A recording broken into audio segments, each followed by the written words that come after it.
আমার যখন বিয়ে হয় তখন আমি অনার্স শেষ করেছি এবং পরীক্ষা দিয়েছি, রেজাল্ট আউট হয়নি। তখন আমাদের পরিবারটা তখন মোটামুটি ছিল। আমরা খেয়ে পরে ভালোই ছিলাম। আমার বাবা একজন ব্যবসাদারি ছিলেন এবং আমাদের খুব ভালোই রাখতেন। এবং আমি সবসময় স্বপ্ন দেখতাম আমার এমন একজনের সাথে বিয়ে হবে যে কিনা চাকরি করে এবং সে সবসময় খুব সেমসাম থাকবে। তার পরিবারটা অনেক বড়লোক না হলে মোটামুটি বেশ ভালো থাকবে আরকি। মনে করেন যে কোনো চিন্তা করা লাগবে না এমন। একটা সাজানো গোছানো ঘর থাকবে, একটা ভালো একটা পরিবেশ থাকবে। সেই ভেবেই আমি বিয়েটা করেছিলাম। আর আমার বিয়েটা ছিল অ্যারেঞ্জ ম্যারেজ। আমার বাবা পছন্দ করে আমার বিয়েটা দিয়েছিল। আমি যেহেতু পুরোপুরি তাদের উপর ভরসা করেছিলাম যে আমার বিয়েটা তারা দিলে হয়তোবা আমি সুখে থাকবো। অবশ্যই সুখে আছি, সেটা পরের কথা। কিন্তু আসলে আমার মনে যেমন একটা সংসার এবং যেমন একটা পরিবার আমি স্বপ্নে চেয়েছিলাম, আসলে তেমন একটা পাইনি।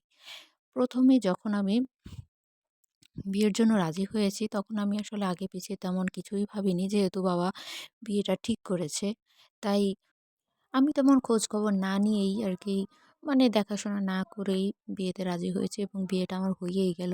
কিন্তু যখনই আমি ১ম শকিং হলাম যখন আমি ঘরে পা দিলাম।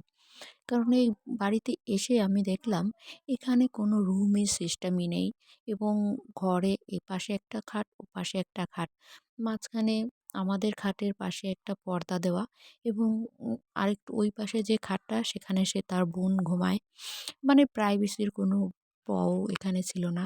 আমাদের পরিবারটা যদিও সাধারণ মধ্যবিত্ত পরিবার থাকলেও আমাদের প্রাইভেসি ছিল। একটা রুম ছিল। টিনের ঘর থাকলেও একটা আলাদা, আলাদা রুম ছিল আমাদের।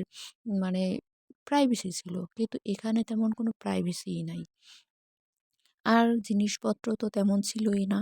আর আমার সবথেকে খুব অপছন্দের জিনিস ছিল ঘরের পাশে উম কাগজ লাগানো। এটা আসলে আমার খুব, মানে খুব খারাপ লাগতো এসব জিনিস। তাই এখানে দেখি কি চারিপাশে পেপার লাগানো। দেখে আমার এতটা খারাপ লাগলো যে কোথায় আমি বিয়ে করে আসলাম। এরপরে যখন